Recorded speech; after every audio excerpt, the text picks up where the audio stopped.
Olá, gente, tudo bem? Hoje vamos dar início ao nosso curso de Geometria Plana. E como planejado no nosso plano de ensino, hoje nós vamos fazer a unidade 1, item 1, tá? Nós vamos começar com algumas noções primitivas de geometria. A geometria plana tem estruturas primitivas que, por sua natureza e simplicidade, causam dificuldade na hora da gente tentar expressar o que são essas figuras, essas estruturas, tá?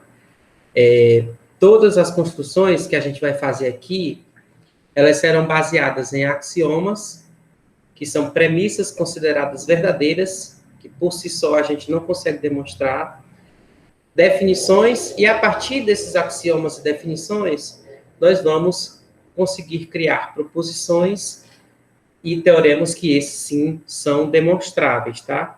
As primeiras noções primitivas que surgem quando a gente pensa em geometria plana em particular, são as noções de ponto e reta e plano, tá? Então, a gente apenas pensa e não sabe muito bem o que falar sobre o que são pontos, reta e planos. Então, muitas vezes, durante esse curso, a gente vai abusar de figuras, porque, por ser tão primitivo esses elementos, você tem que fazer figuras para poder entendê-los, tá? E outras horas, por serem figuras difíceis de você tentar entender mentalmente, apenas uma figura pode realmente nos salvar. Então, para iniciar a nossa construção, a gente precisa ter por base alguns axiomas, tá? Primeiro, enunciaremos axiomas que tratam da existência, tá? Então, o primeiro axioma diz que existem infinitos pontos em uma reta e também fora dela. Quando a gente fala infinitos pontos, a gente quer dizer que, ao pé da letra, que tem tantos pontos quanto a gente queira, tá?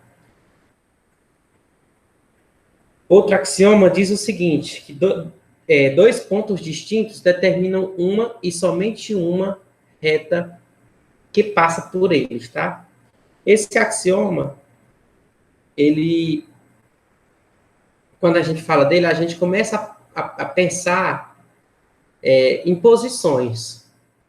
O primeiro axioma fala que tem infinitos pontos, o outro fala que você tem, a partir de dois pontos, são determinados apenas uma reta, e aí você fica naquela, meu Deus, como é essa reta? Como são a reta determinada por dois pontos? E começa a pensar também em posições, o ponto está ou não está na reta? O que é um ponto estar na reta ou não?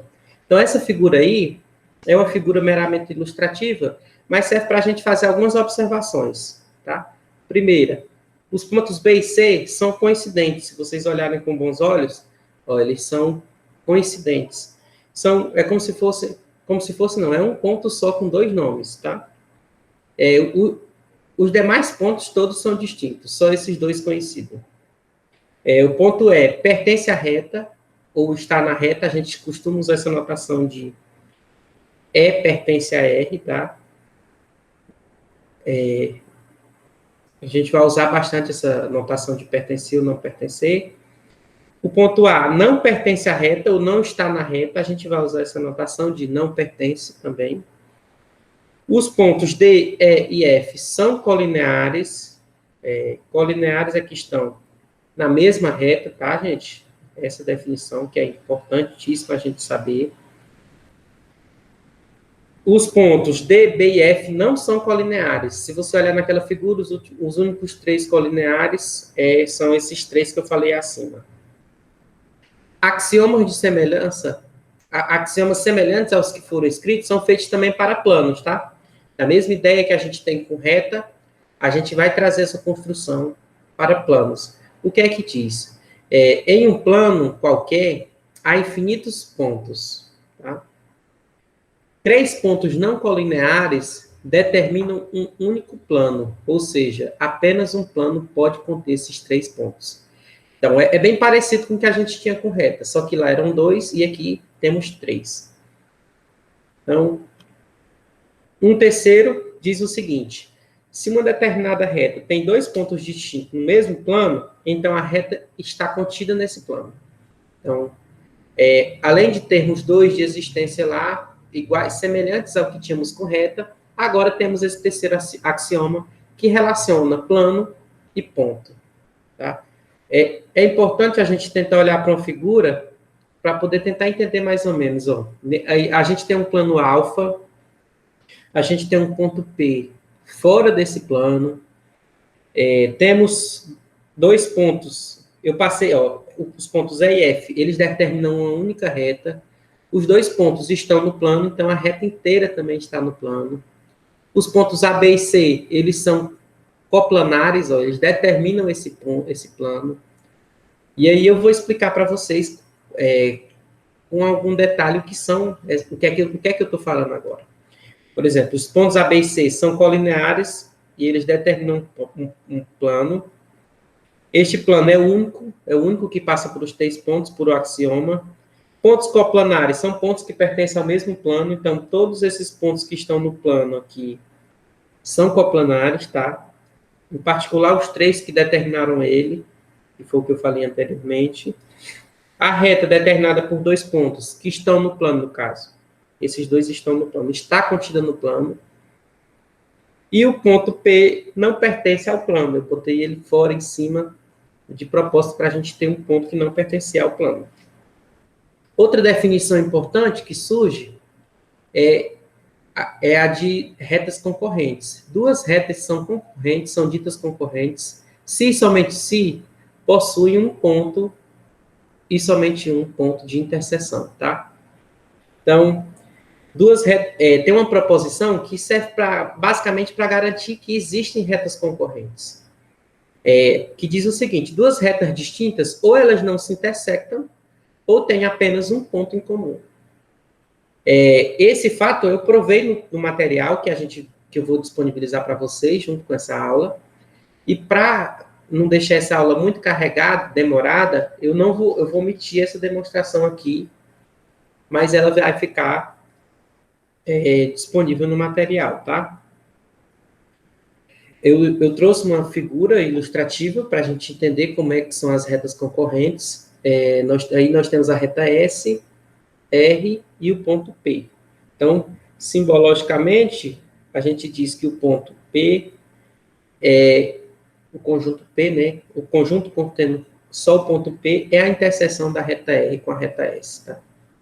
Então, observe que aqui, eu não falei quando eu mostrei a figurinha de ponto, mas eu vou mostrar aqui para vocês agora, que a gente está usando letras maiúsculas para ponto, letras minúsculas para retas, e a gente vai usar letras gregas minúsculas para planos, tá, gente? Então, a gente vai seguir usando essa notação. Quando olhamos para pontos pertencentes a uma mesma reta, imediatamente a gente pensa em ordem. A gente tem vários pontos que pertencem a uma só reta, e a gente pensa, o ponto P está entre, já que temos mais de dois pontos, os dois que determinam, e possivelmente outros, a gente pensa, nossa, olha, esse ponto está entre A e B. Para a gente criar essa relação de ordem, que é estar entre, a gente vai precisar enunciar alguns axiomas que nos dará suporte para toda essa construção de ordem, tá? Então, dado três pontos distintos colineares, apenas um deles localiza-se entre os outros dois, tá? Essa é a primeira noção intuitiva de ângulo, ou de ordem. Se você tiver três pontos colineares, apenas um deles está entre os outros dois, tá? Esse axioma nos impulsiona a criar um novo elemento geométrico que a gente não tinha até então. Então, imagina que você tem dois pontos distintos, A e B, o conjunto formado por esses dois pontos, A e B, e por todos os pontos que estão entre A e B, a gente vai chamar a partir de agora de segmento AB, com extremidades A e B. Então, a gente vai usar essa notação aqui, AB, tá? Essa notação AB com a barra em cima para segmento. Então, eu botei aqui um segmento de reta B e o ponto C no meio, o C entre A e B, para a gente tentar entender tanto o axioma como a nova definição. O axioma fala de estar entre e a definição fala de segmento. Aqui nós temos o segmento BC, o segmento AC, o segmento AB. Tem 3 possíveis segmentos que a gente poderia pensar, mas eu estou enfatizando apenas o segmento AB. O ponto C está entre A e B, que são os extremos do segmento. Então, um caso estranho e que a gente chama de degenerado é o caso em que A é igual a B, tá? A gente diz que o segmento é nulo. Então, essa definição foi uma definição que surgiu na primeira tentativa da gente estudar ordem, tá? Outra definição importante que surge quando você pensa em estar entre uma coisa e outra é a definição de semirreta.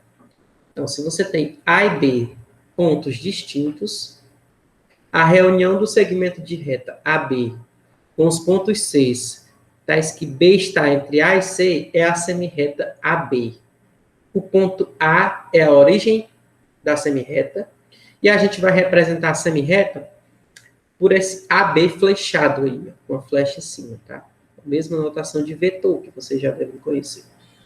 Então, dessa vez a gente vai pegar 2 segmentos e vai pegar sempre ponto à frente dos segmentos. Pontos que fazem um dos extremos do segmento está entre o que vem pela frente. Então, o ponto que a gente deixa fixo, parado, é o ponto de origem, tá?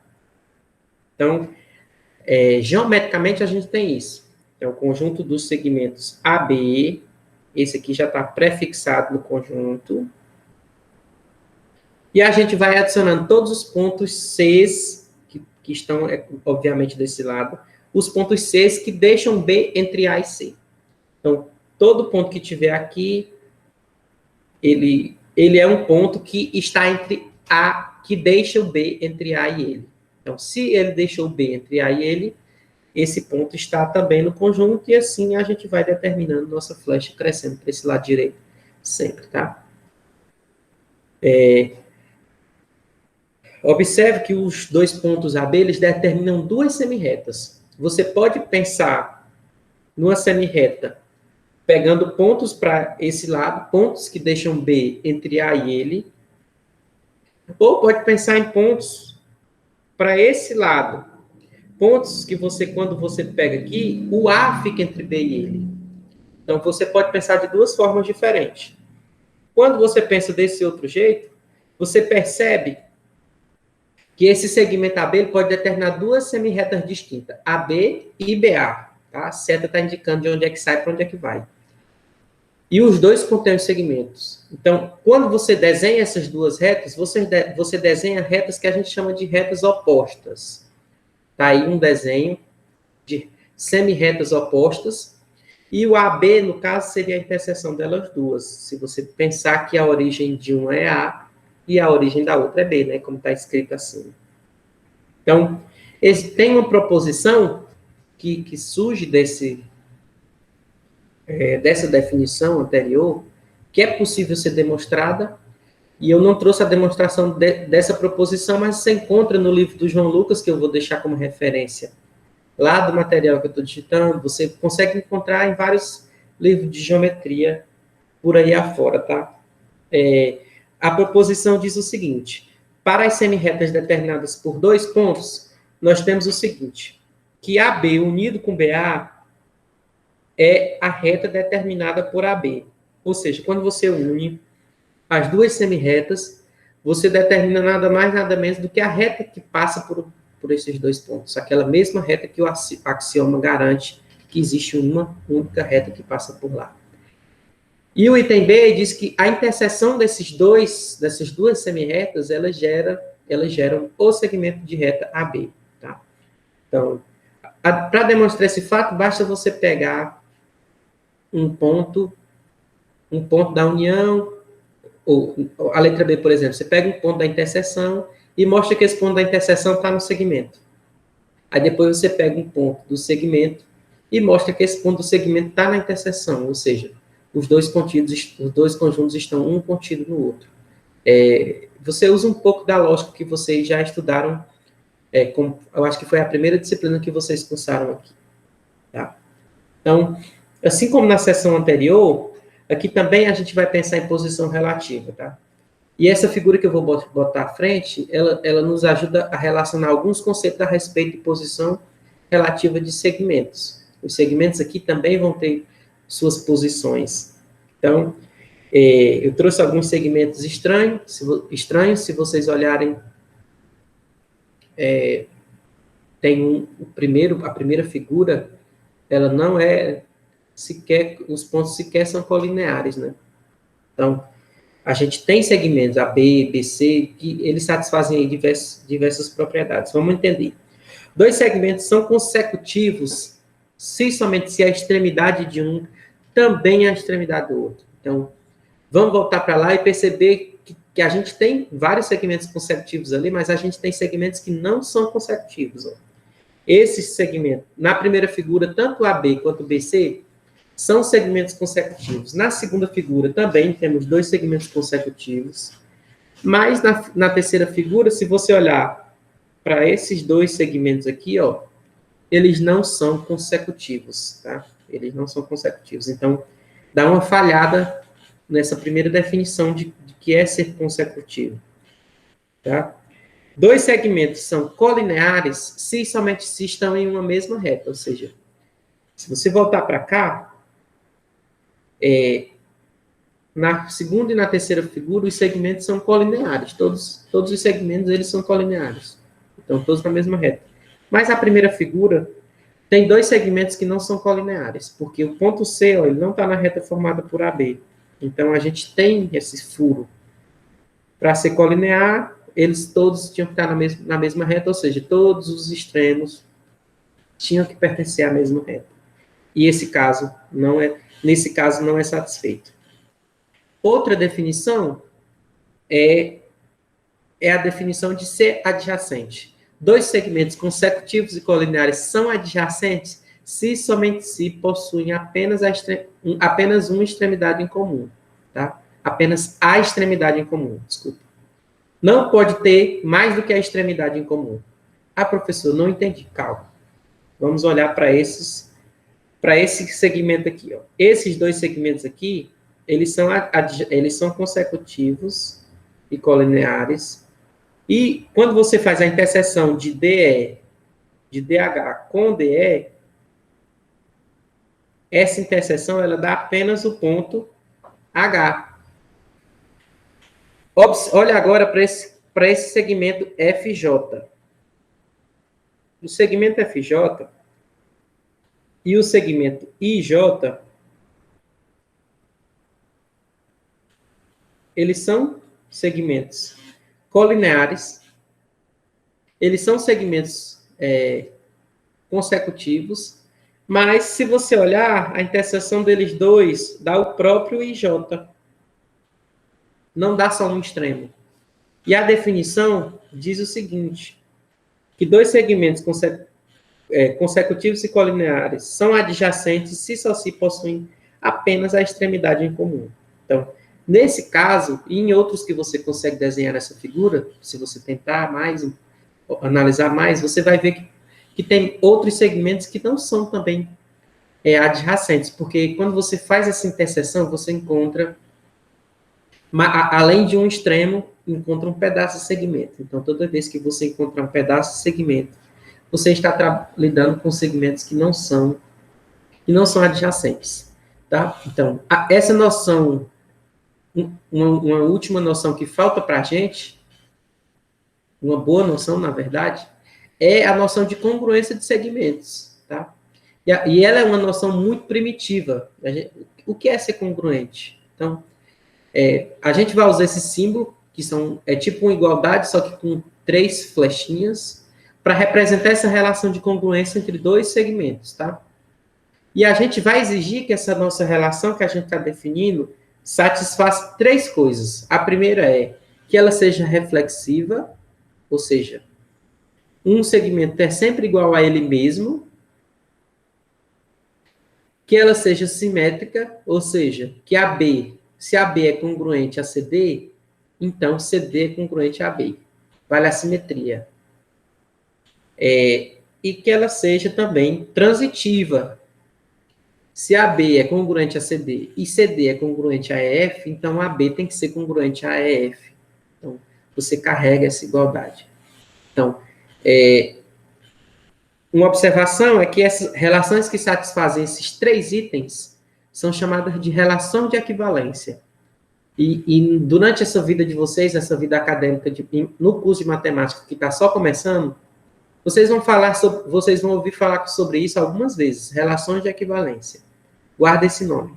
Existem relações que não são relações de equivalência.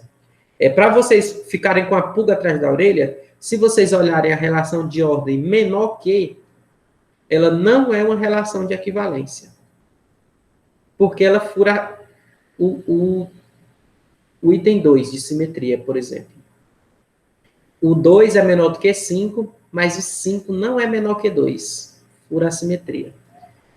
Depois vocês podem pesquisar, se vocês tiverem curiosidade, sobre relação de equivalências que a gente conhece e relações que não são relações de equivalência.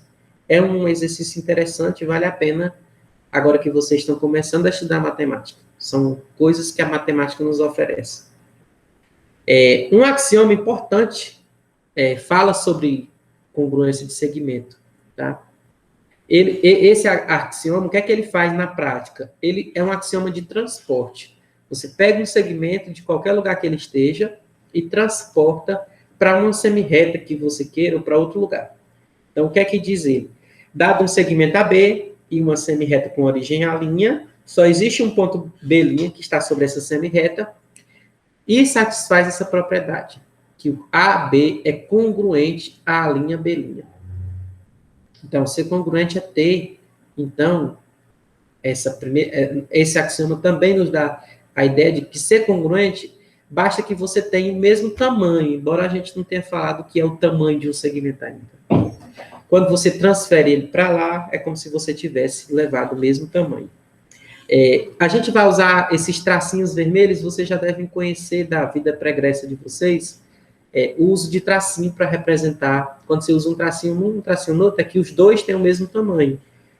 Então, quando você tem muitos itens, você vai carregando os tracinhos. Você bota um tracinho num par, 2 tracinhos em outro par, e por aí vai. Vocês vão ver que, em alguns momentos, a gente vai usar esses tracinhos para relacionar algumas figuras. Então, na prática, nós transportamos segmentos que a gente gostaria de transportar, tá? Então, imagina só que você tem... E isso dá até para a gente comparar segmentos. Por exemplo, ó, você tem um segmento AB,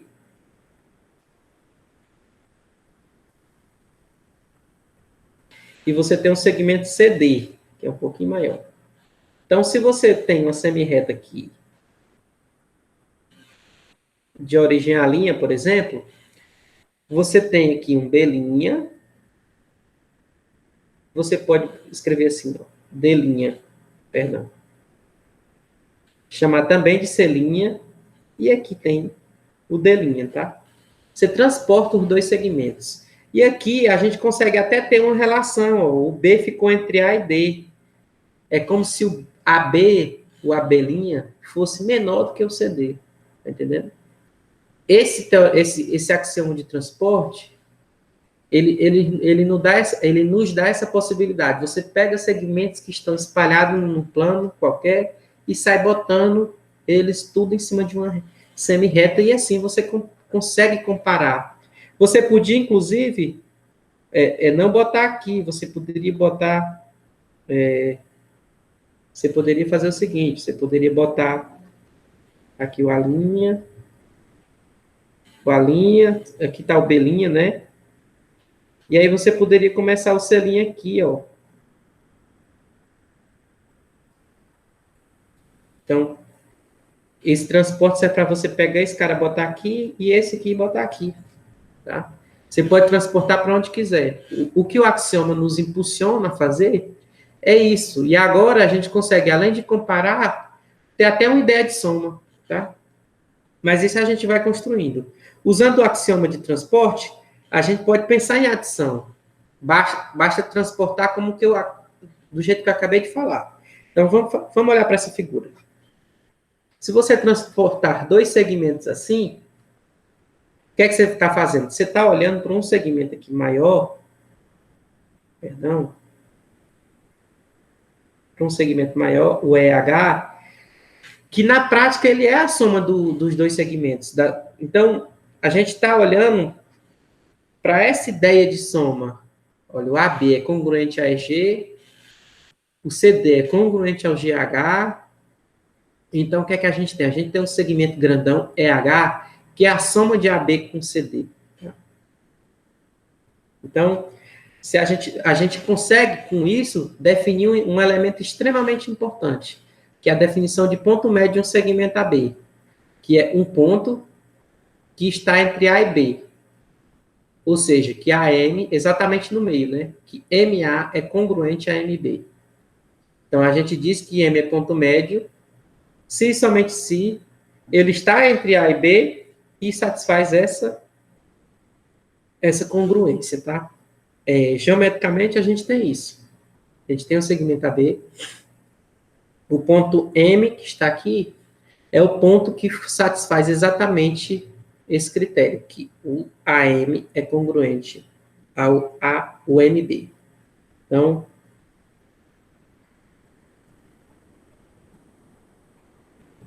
a medida de um segmento AB será indicada simplesmente por AB. Agora, a gente tem que separar as coisas. Quando eu estiver falando de AB, a gente está falando de segmento.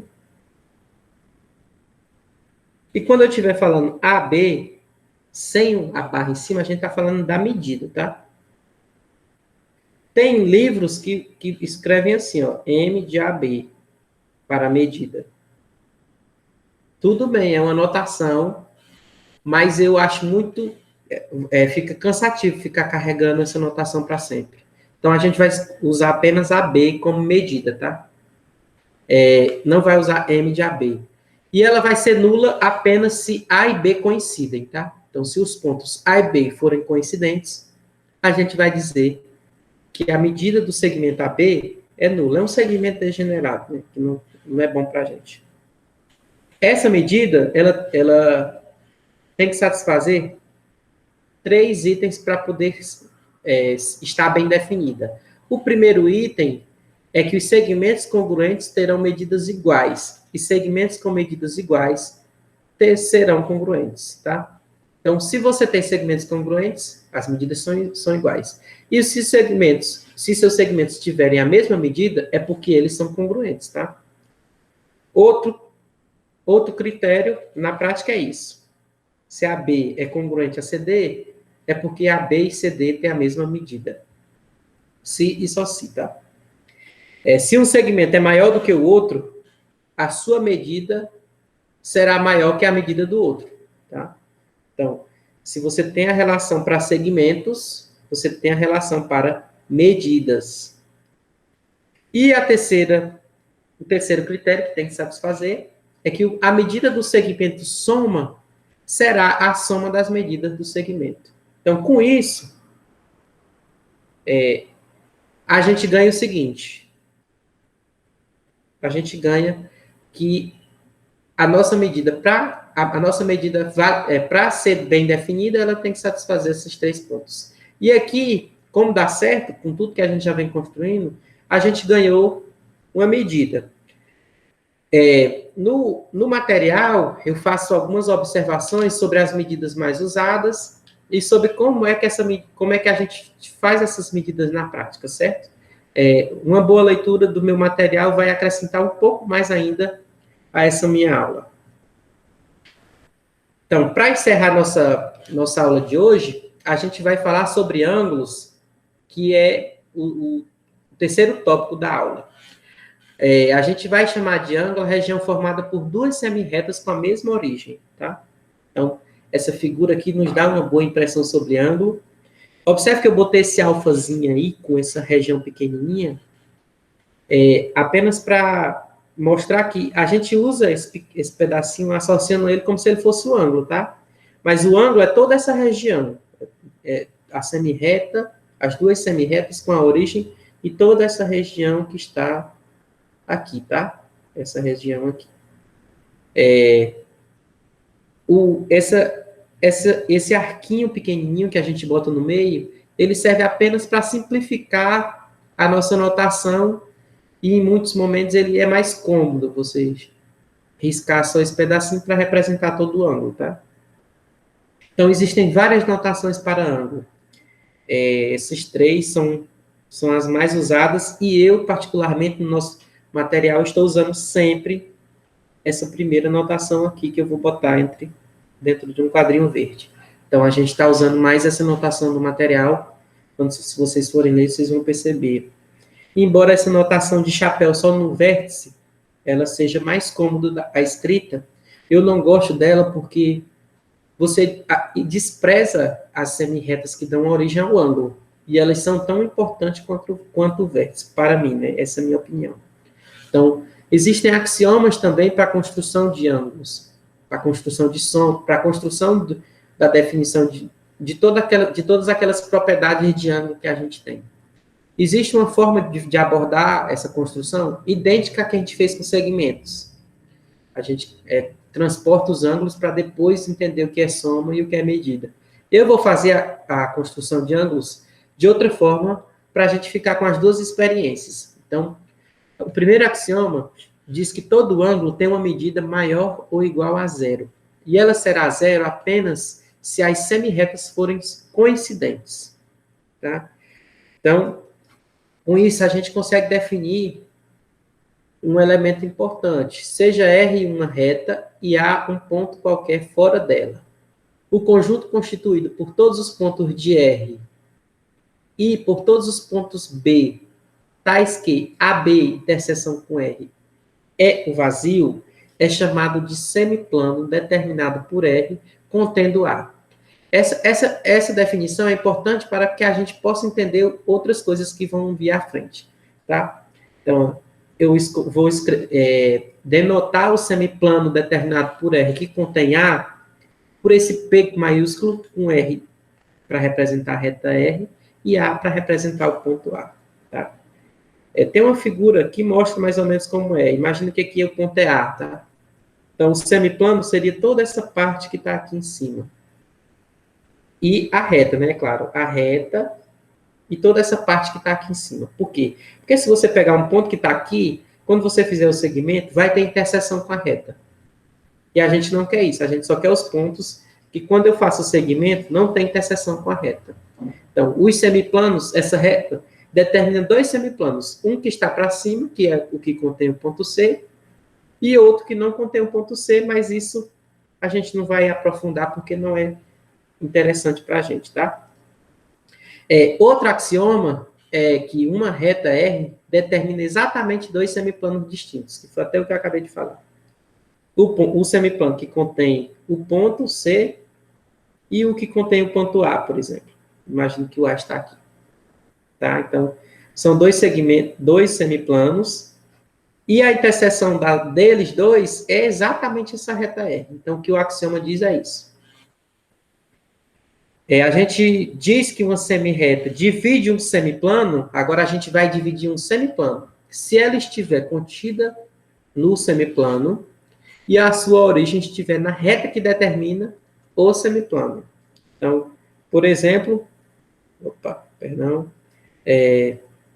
se você fizer escrever um ponto B aqui, passar uma semirreta, essa semirreta está dividindo esse semiplano que contém C em dois pedaços, tá? Então, agora o que é que a gente vai fazer? Vai dividir semiplanos.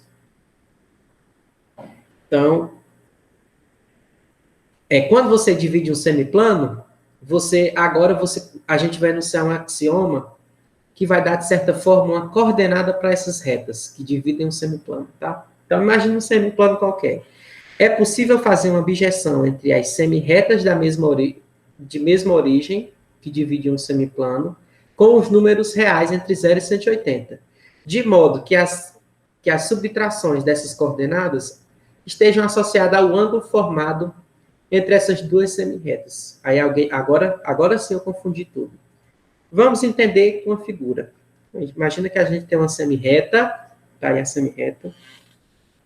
E agora vamos imaginar um ponto fixo na semirreta, que é o ponto O, no caso.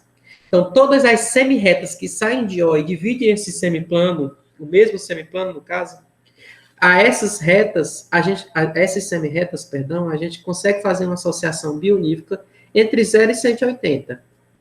0 a gente associa a essa, 180 a gente associa a essa, e a gente sai associando entre 0 e 180 todas as semirretas. Olha, essa semirreta OA eu associei 45, e essa semirreta OB eu associei 115. Se você olhar com bons olhos, 115 menos 45 é para representar a medida desse ângulo aqui.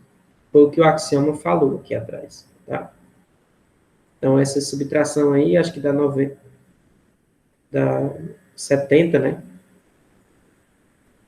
Então, ao fazer a abjeção, a gente, para cada semirreta, a gente dá uma coordenada, em particular, A ou B naquela figura é 70. Na figura 12, o A ou B é alfa, tá? É uma figura que já, lá de trás, aquela primeirinha que eu botei o alfa lá, ó. O ângulo A ou B, a medida dele é alfa. Então, a gente vai usar essa notação, tá? Para a medida de ângulo, como eu falei lá no começo da aula, a gente vai usar sempre letras gregas minúsculas. Então, é importante fazer isso. Uma observação é que toda medida de ângulo é maior ou igual a zero, como diz o axioma, né? Basta que tomemos o módulo da diferença para poder olhar para esses ângulos entre as semirretas, tá?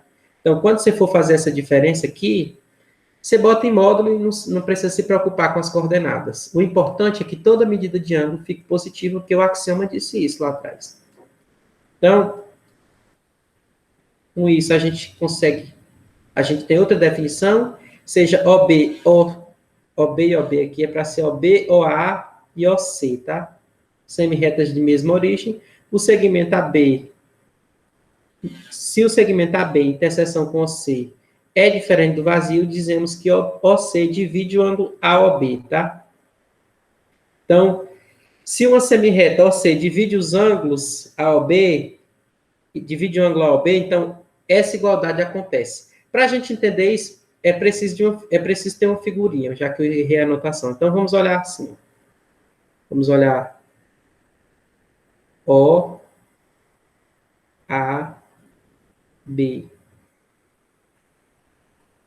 Tá? OC divide o ângulo AOB. Tá? Então, vamos fazer assim. C. Quando você faz AB, ó,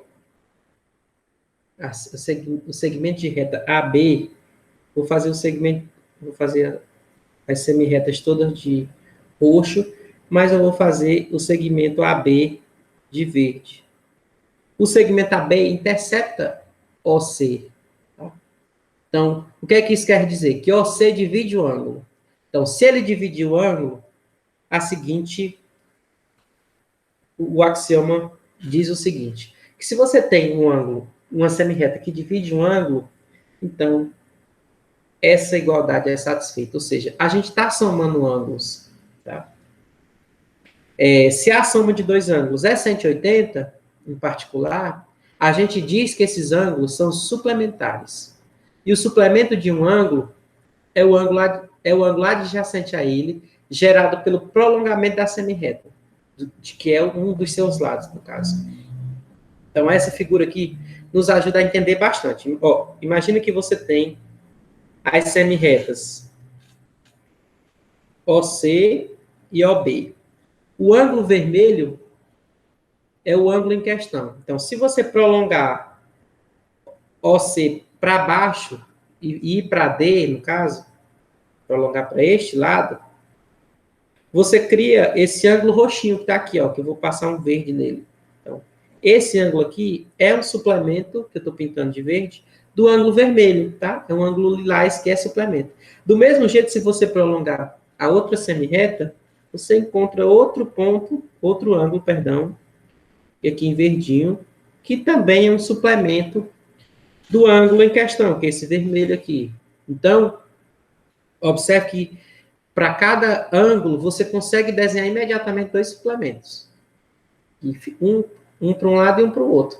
quando você prolonga uma semirreta para um lado, ou quando você prolonga uma semirreta para o outro. Essa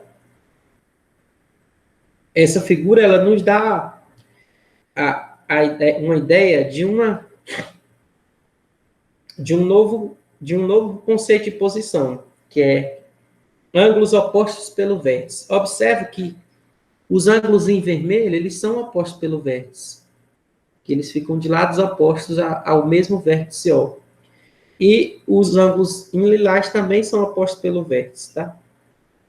Então, tem uma proposição que diz o seguinte: ângulos opostos pelo vértice, eles têm a mesma medida. E não é difícil ver que, como eles são suplementares, ele com seu suplemento tem que dar 180. Então, ele com seu suplemento tem que dar 180. Observe que o suplemento dos dois é igual. Ó.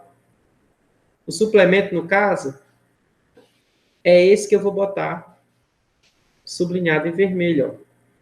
Os dois ângulos, tanto o BOC quanto o AOD, têm o mesmo suplemento. Aqui, ó. Esse aqui e esse, eles têm o mesmo suplemento, que é o ângulo lilás. Ó. Esse cara aqui é suplemento tanto de um quanto do outro. Ele é suplemento do de cima, quando você prolonga o segmento de baixo, o segmento em D, e é complemento do outro, quando você prolonga o segmento OB. Tá? Então, de qualquer forma, a gente tem dois ângulos que têm o mesmo suplemento. Ou seja, quando você soma eles dois, ambas as somas têm que dar 180. Então, se você esquecer que o 180 está aí, esses dois pedaços têm que ser igual, e aí você consegue cortar esses dois caras, porque eles têm a mesma medida. Logo, o BOC tem que ser igual ao AOD. Então, um ângulo que tem medida de 90 graus, a gente vai chamar ele, a partir de agora, de ângulo reto. Tá? Ângulo reto. E se a soma de dois ângulos é 90, a gente vai dizer que esses ângulos são complementares. Existe também uma classificação dos ângulos com respeito ao seu tamanho, tá? E esse ângulo de 90, que é o ângulo reto, ele vai ser importante, porque é ele que vai dar o norte dessa comparação. Se um ângulo é agudo, se ele é menor do que 90, ou seja, se ele é menor do que um ângulo reto, e um ângulo vai ser obtuso se ele for maior do que um ângulo reto. Então, tem um teorema que vai fechar nossa apresentação, que é bastante importante, que ele diz assim: por um ponto qualquer de uma reta R, passa uma e somente uma reta perpendicular a ela. O que é que está dizendo? Está dizendo que se você tiver uma reta e fixar um ponto nela, naquele ponto existe apenas uma reta que passa lá, que é perpendicular à reta que você tem. Então, esse resultado é bonito, ele é provado nos livros. No meu material, eu dei também uma sugestão de prova, local onde você encontra essa prova feita. E além do que está aqui exposto hoje, que eu expus na aula, no material tem várias outras observações que seria muito interessante que vocês dessem uma olhada com cuidado, tá? Então, a nossa aula de hoje era basicamente isso. Qualquer dúvida, estou à disposição de vocês nos fóruns e nos próximos encontros, tá? Um abraço a todos e até breve.